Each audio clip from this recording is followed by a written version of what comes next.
Miss Androne, Traveler. Hey there. Paimon's here too! She was just helping them sort through their things. How did your chat go? That was fast. The call only just ended. Well, you said it was urgent, so we got here as quickly as we could. Albedo, I have some alchemy questions for you. I see. Looks like my knowledge proved useful after all.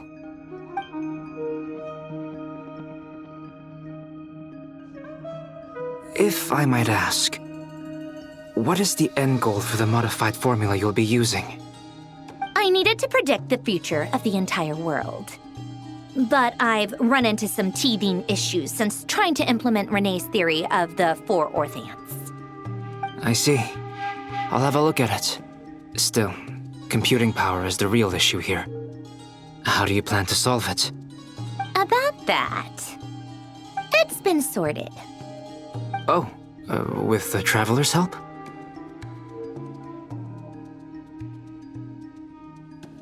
Actually, you're not wrong.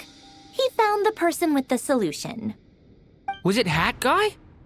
Yeah, it was him. Wow! Go Hat Guy! Seems like all that time studying at the academia is paying off big time. But where is he? Wasn't he the one who asked Albedo and I to come here? Come with me.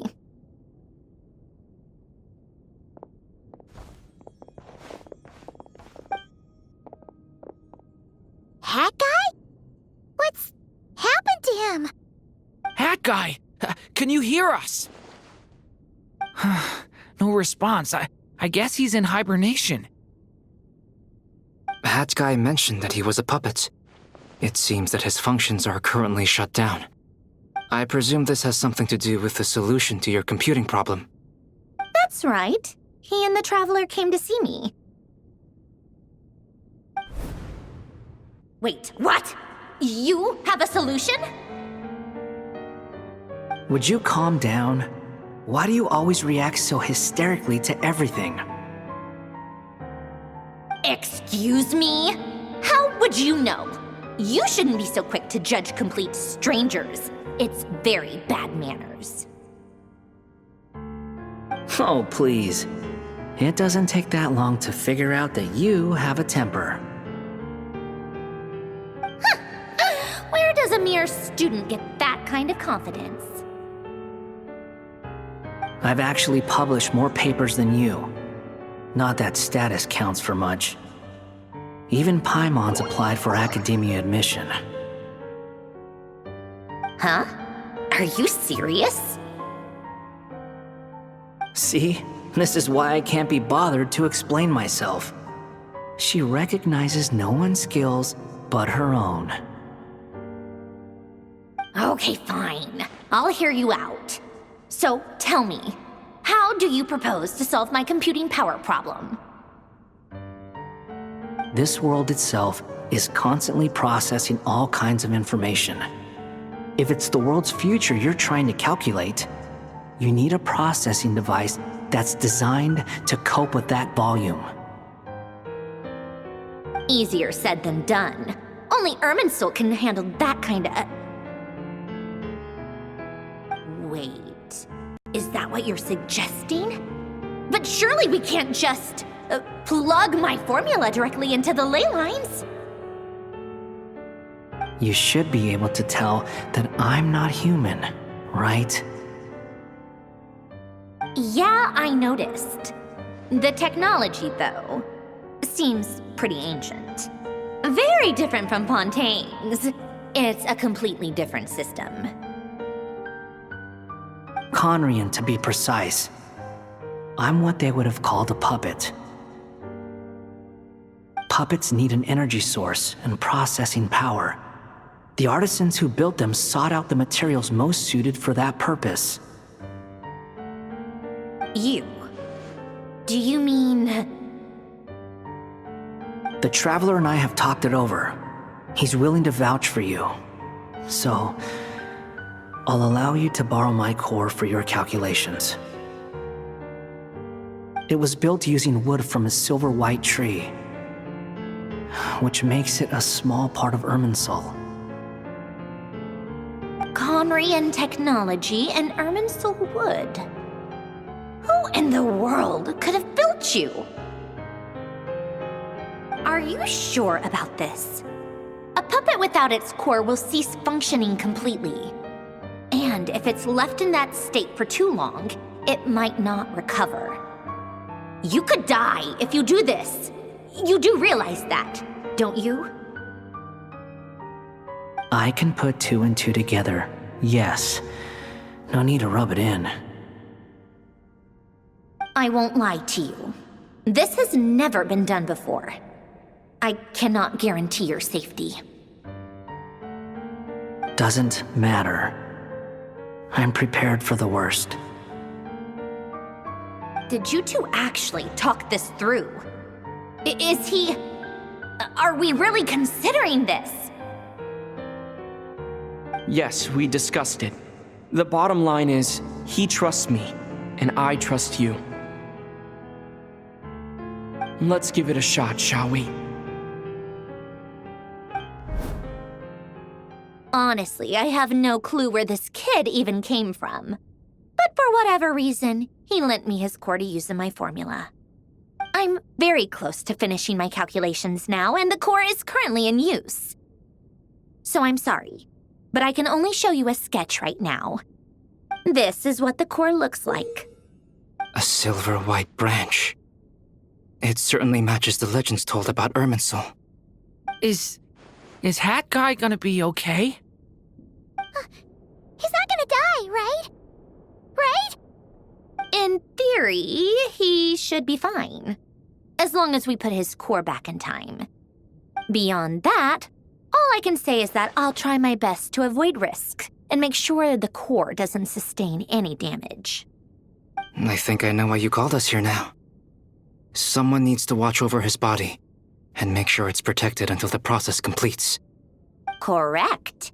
He said that the only ones he trusts here are you two, and the Traveler. And the Traveler will have other work to do.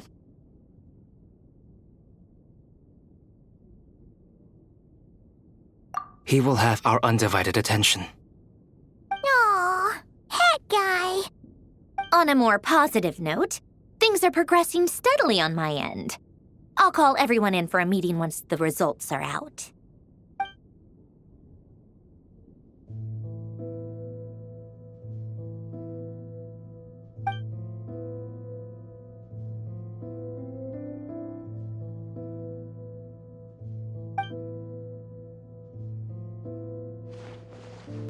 The worst case scenario with the core removal is either a system reset or a total loss of function. But I'm not afraid. A quiet death should have been my fate long ago. A core is completely different from a heart. It's like another vital organ entirely. I never believed it could be a true replacement for what I sought. But in the end, it turns out the core was more useful to me. Pretty funny when you think about it. It's like the punchline of my entire life. Do you think there's any difference between a puppet and a human? If not, then this would just be another samsara. I have already experienced both a past life and a next life. Part of me wonders whether I'm only capable of making this decision because I've become a real human. What's with that expression? Isn't this a good thing? Sandrone will succeed, won't she? She has to. She will. We all have to persevere until this is over. That's right. And I'll protect you all until the moment of victory arrives.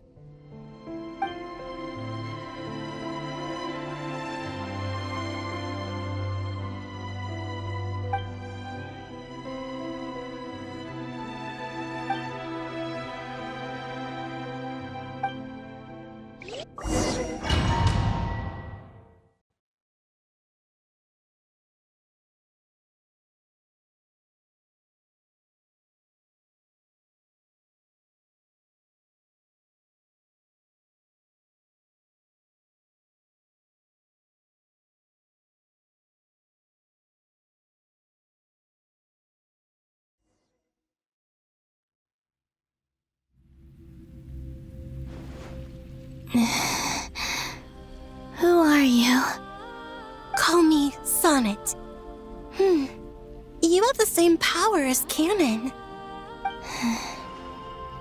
Sonnet. So, you're the goddess of the iridescent moon? Oh, goodness. You recognize me? Well then, what's your name? Columbina. Columbina Hyposelenia. Hyposelenia. What a lovely name. Did you choose it yourself? It was a joint effort between me and my friends. Friends? You mean your friends in the heavens? Huh?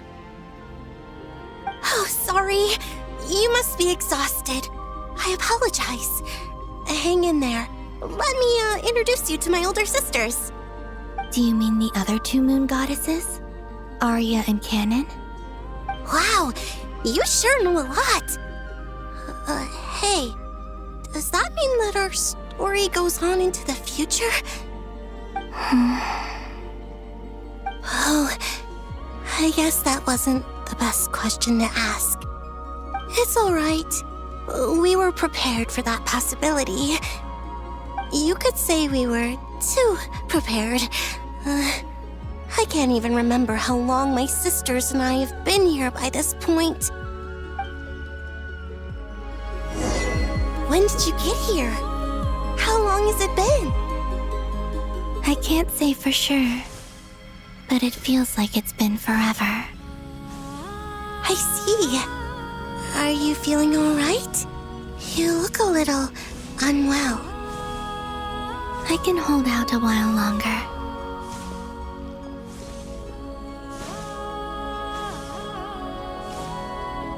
We don't have far to go. The place where my sisters and I are based is just up ahead. Don't worry, they're both really nice. I'll introduce you.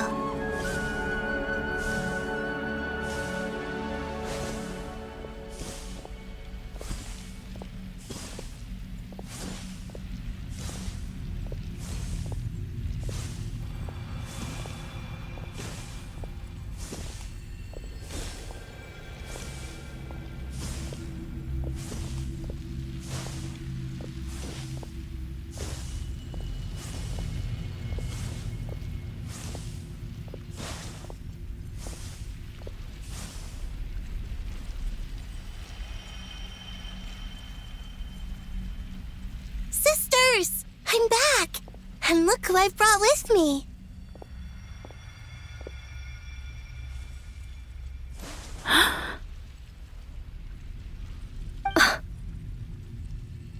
It's our lovely little sister, born in the far future. The pleasure is all mine.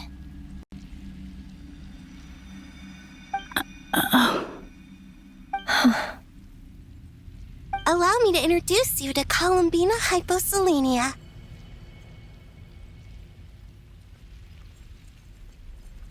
This is Arya, the goddess of the eternal moon. And this is Canon, goddess of the frost moon. Canon, don't you think Hyposelenia's power is similar to yours? Hello, Columbina. I apologize for our startled reaction just now. And please, forgive our little sister if she's been annoying you. She tends to talk a lot. It's fine. You seem shy. Don't worry, Columbina Hyposelenia. No one can hurt you here. Could you tell me where here is? Please. I must know.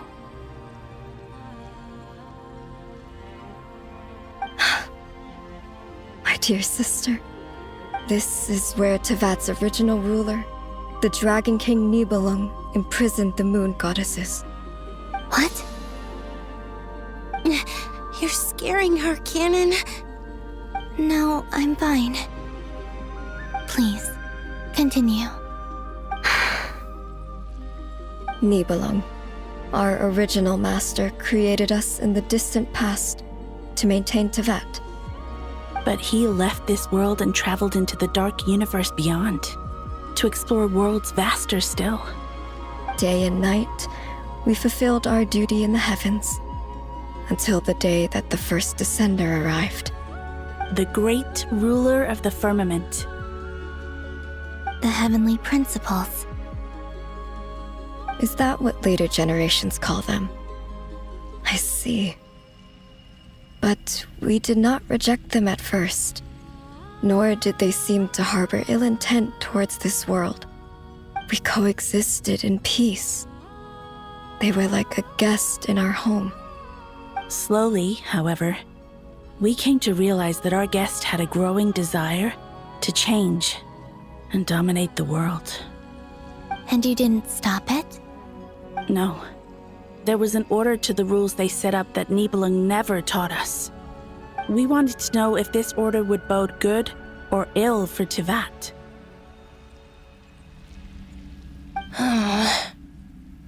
All right. Canon and I wanted to know. Sonnet was against it from the outset. Later, we discovered that this great ruler of the firmament bore an almost paranoid hostility toward the desire of certain life forms to seek power. Or perhaps they feared them. They would even cast down celestial nails as manifestations of their power, to punish the civilizations of the world below. Only this was far beyond mere punishment. Right. Their rules brought order, but the price people paid for merely testing the limits of those rules was far too great. I did everything in my power to help the punished escape catastrophe, but still, too many lives were lost. The ancestors of the Frost Moon Scions were some of the ones you helped. But just when we had decided to take countermeasures, the Dragon King, Nibelung, returned. And so began the War of Funerary Flame. So, that's the name the world gave that war in the future. Well, who won in the end? As far as I know, the Heavenly Principles won, although it came at a great cost. They remained in Tivat, where they continue to rule to this day. And the world's original master, the Dragon King Nibelung, was destroyed. And what of the moons? Are there still 3 moons in Tivat skies? You can tell us the truth, Columbina. We know we are but remnants of a bygone age. We are prepared for the answer. Only the Frost Moon remains. But it has been cast beyond the false firmament by the Heavenly Principles. The eternal and iridescent moons were both shattered during the war. So death finally came for us in the end. Sonnet. But you're still here, aren't you? A moon goddess cannot live without her moon, Columbina. She's right. That's why I began to disappear. Because the Frost Moon is cut off by the false sky. How much worse it would have been if it were outright destroyed. Our souls may endure within this lunar palace, but if our moons are destroyed, then we shall disappear the moment we depart from it. I'm sorry. There's no need to apologize to us, dear sister. If anything, we owe the world an apology. If only we'd decided to act sooner, rather than arguing amongst ourselves. all the more reason not to spend this time in regret and repentance. Instead, we should focus our efforts on how we might help our future sister. Sorry? Don't you see, Columbina, your story is not yet over. Is that not why you are here?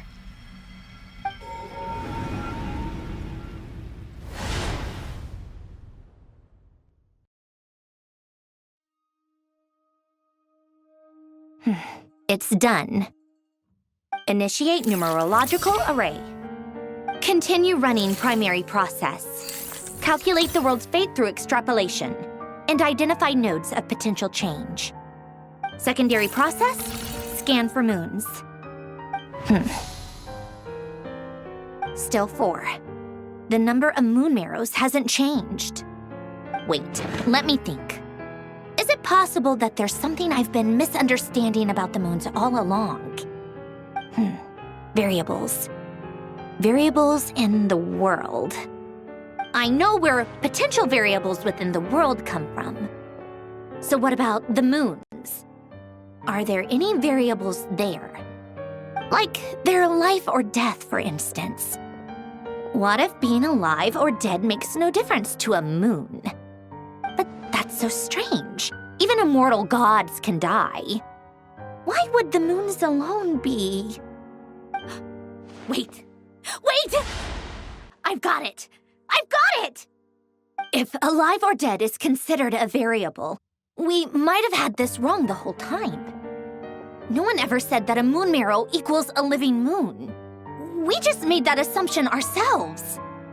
Initiate secondary process. Scan again, this time filtering out interfering perimeter, moon marrow.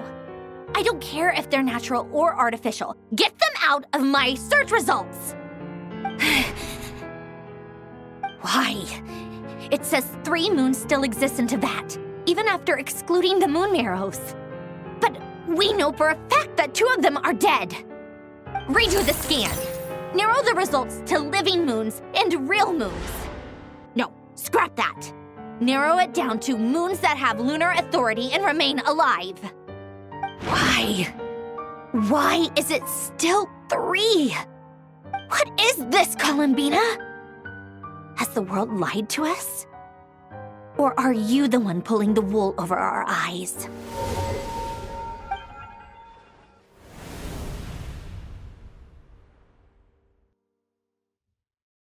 So, you think that the moon's reflection might be where Nibelung imprisoned the 3 moon sisters? Yes, it would explain a lot, such as why that space would respond to a moon goddess's power, opening the moon gate at her command. It would also explain why Miss Columbina has been unable to leave, and why time flows in reverse there. In the messages she sent, Columbina promised us she'd find a way to return, but we have no way of knowing how, when, or where this might happen. The fact that she still has yet to reappear in this world indicates that returning from that place is no easy feat. We cannot afford to simply wait for her. So you're saying, if she could return by her own power alone, she would have done so long ago? Yes, she certainly wouldn't leave it to this late stage when it's so touch and go. I've been giving this some thought, and I've come to believe that Luanatar might be an anchor that she left behind, as a sort of future waypoint. This could also explain why Luanatar is always by the traveler's side. Sounds like a plausible theory. If that's the case, there must be some criteria we need to fulfill to allow Columbina to return to the present. The question is, what could they be?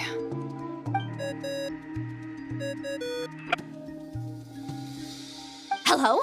Listen up! This is extremely important!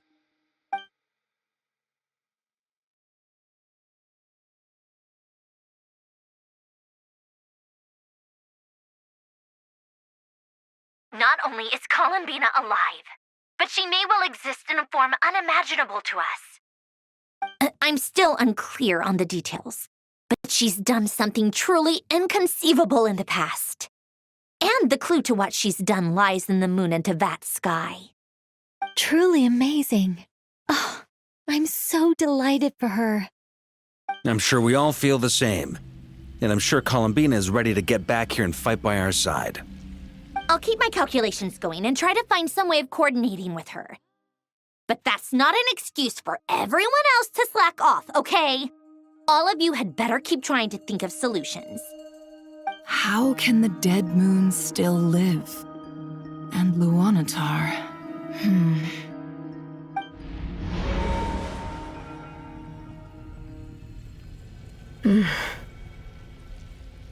It's hard to believe that's what will happen in the distant future. Our authority is linked to the most fundamental rules of Teyvat. I suppose it's no wonder that many would covet that power.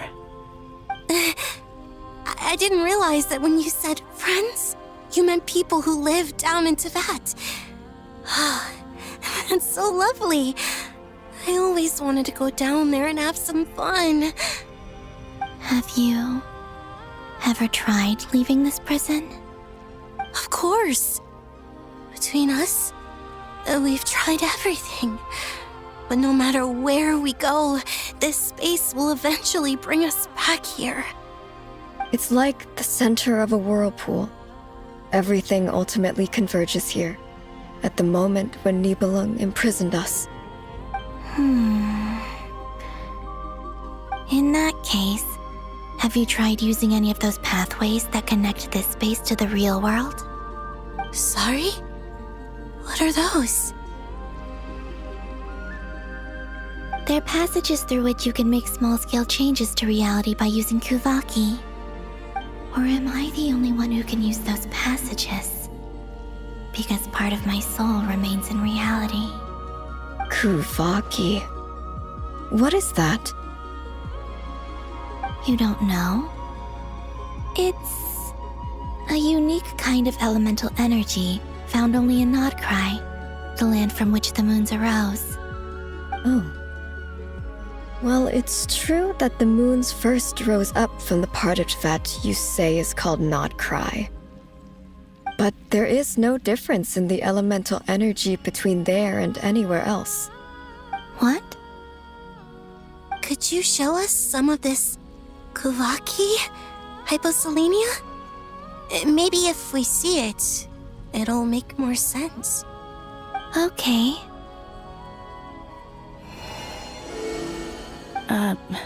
Isn't that just your power? What? But it's everywhere in Nodcry. In the air, in the land. Even the creatures who live there have adapted to its influence. How curious. This Kuvaki certainly did not exist anywhere in the world before we were imprisoned. Let alone influence living creatures. So, how exactly does it affect them anyway? Can they float in the air like us? This is so strange. Why would their reality differ so much from mine? Columbina, you're looking for more than just a way out of here, aren't you? Yes. If I am to help my friends, I will need tri-lunar authority on par with that of our foe. You mean you'll need our power? This sounds extremely risky. The three moons' powers are not mutually compatible. Concentrating them into one goddess will be a very painful process. And if anything goes wrong, it could tear you to pieces. I know. But I'm willing to take that risk. Even so, let's say we successfully transfer our authority to you. How will you take it outside this prison?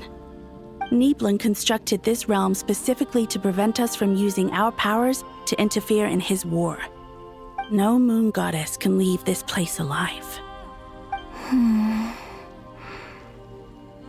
What if I don't leave alive?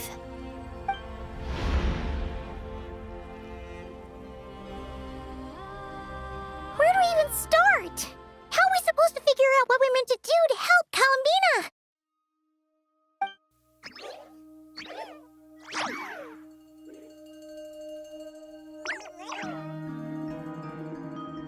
Columbina?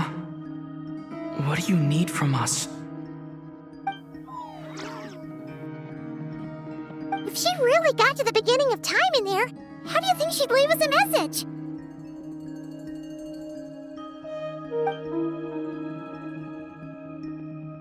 You don't think she'd write it down on a stone tablet somewhere in the hopes that we'd find it, do you? Seems unlikely. Columbina may not talk a lot, but she thinks deeply about issues like this. Let's review what we know.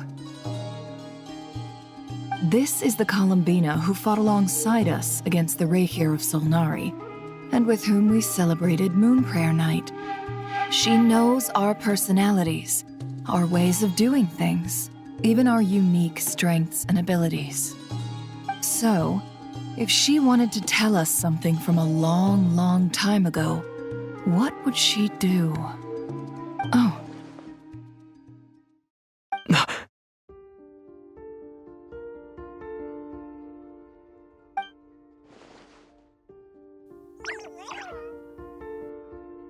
Traveler, you once said that those golden ripples also appeared when Luanatar was born.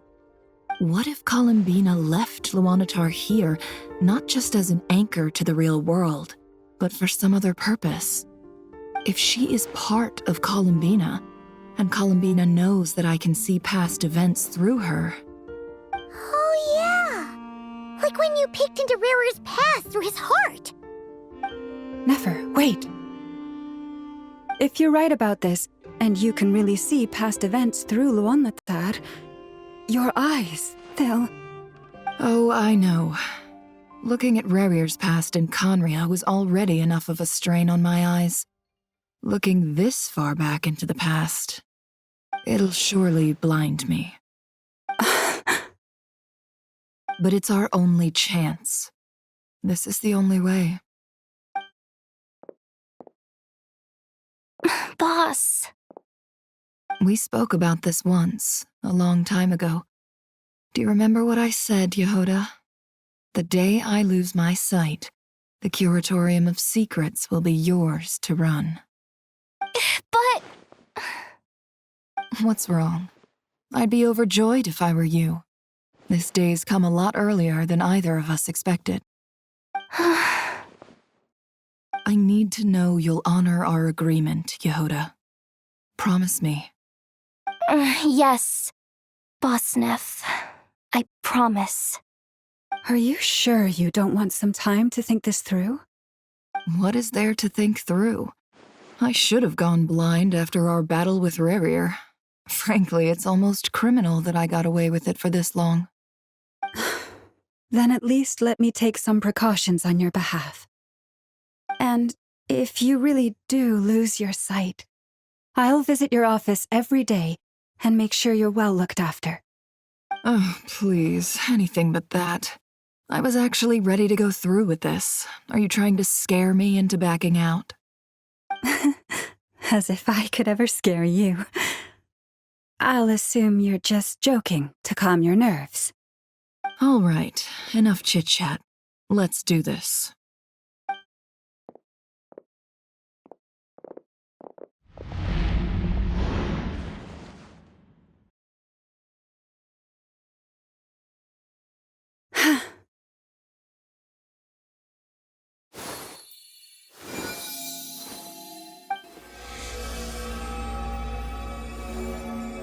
All done.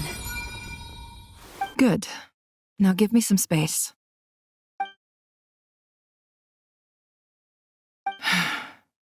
Come on then, little one. Show me what happened in the past.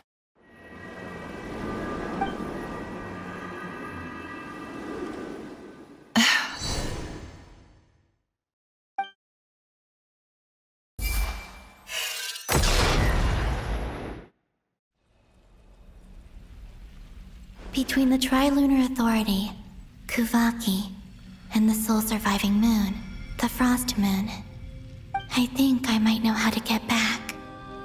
But I will need my sister's help.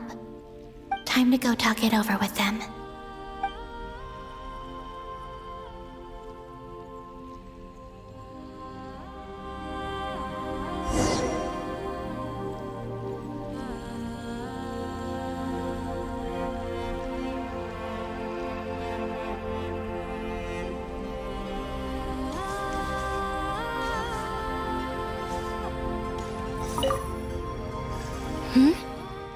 Have you decided what to do?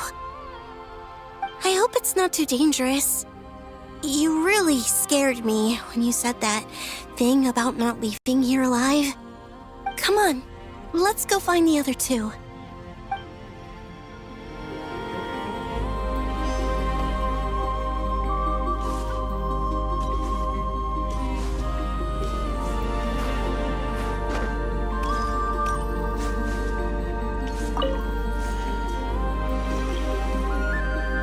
It seems you have reached a decision.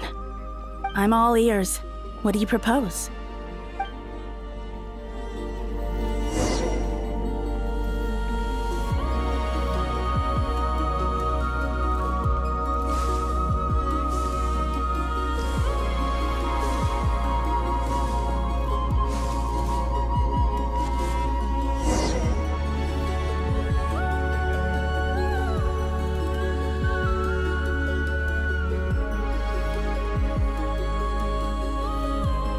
Have you figured it out, Columbina? Tell us, how do you plan to leave this place? I intend to die here, in this moment, and then be reborn in the future with the help of my friends. What? What are you saying? How can the dead be reborn? And how will you inform these future friends of your plans? You can't exactly leave oracles. Nothing can escape this place. Not a single ray of moonlight. And even if you found a way, what if they never find the message you left for them? You'll... No, that won't happen. Come again? They will find my message. I'm sure of it. I'm not following. How exactly will you achieve this? It's quite simple, really. First, I will leave my soul here.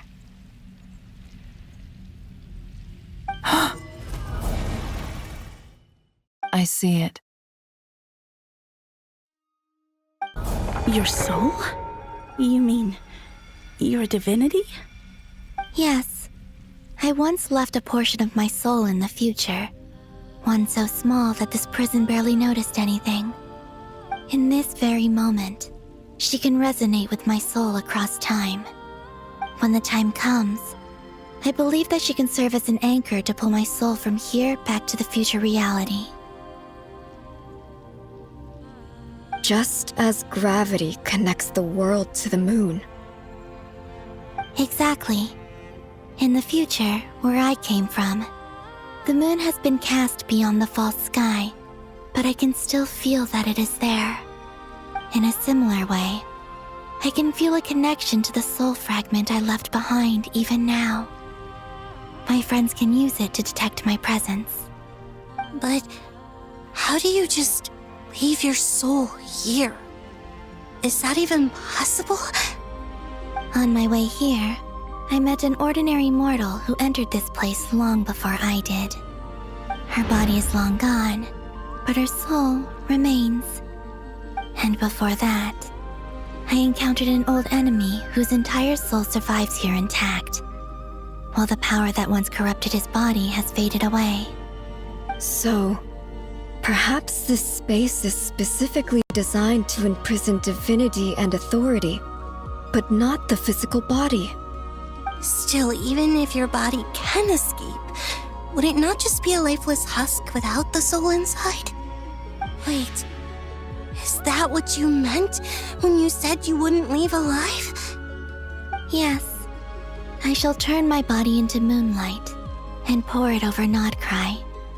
That power shall protect the land and quietly blend into it, awaiting my soul's return in the future. However, I cannot do this on my strength alone. I would need your help to do this, so I'm humbly asking for your assistance. Oh, dear sister, you need not be so formal. As I said before, we are but remnants of a bygone age. You, on the other hand, were born alone in that distant future, and you have walked a long and lonesome road since then. How could I bear to let your story end here in this dungeon? Don't forget, we are your sisters, your family.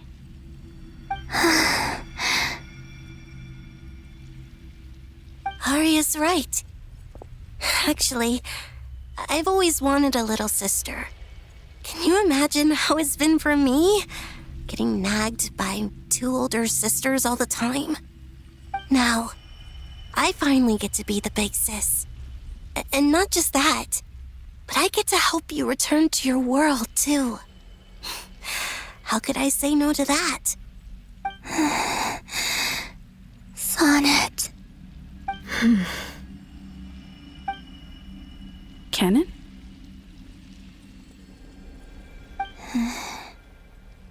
I'm sorry. I know this is a bold request. The Frost Moon is rightfully yours, and it remains intact. Oh, no, please, don't misunderstand me, Columbina. I was just thinking back on the years that the 3 of us once spent together. You cannot imagine how happy I am to hear of the future world you describe.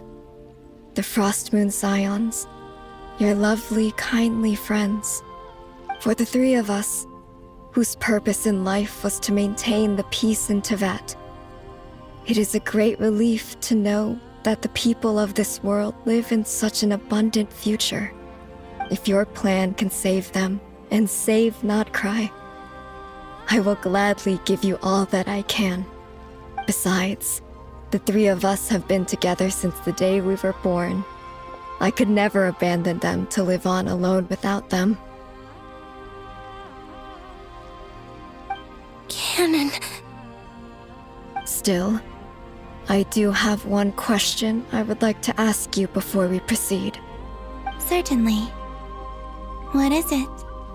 Why do you cover your eyes?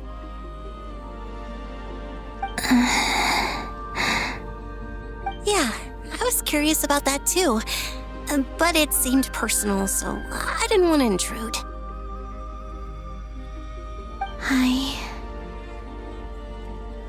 There was a time when I refused to look upon the world.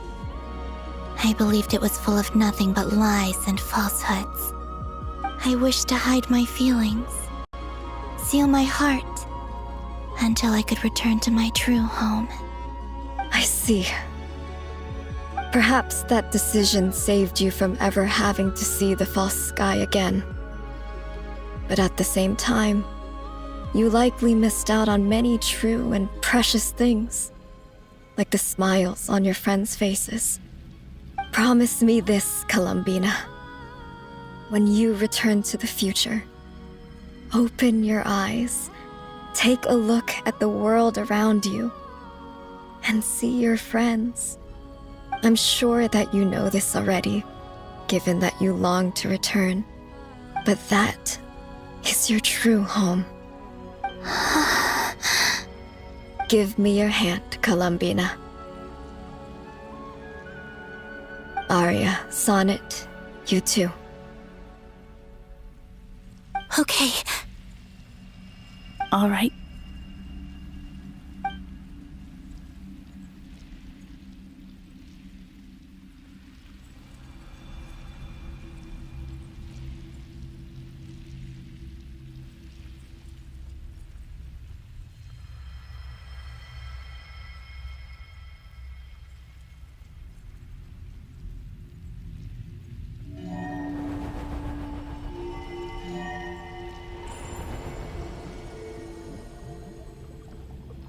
We once were the songs sung for eternity, but now it is you who must continue to sing. We once were the tides in the great river of time, but now we subside, and you arise. We were the messengers of madness and inspiration. But now, the lies have faded, and your truth must endure. We are souls awaiting the sun. You must return to be with those who smile when they see your face.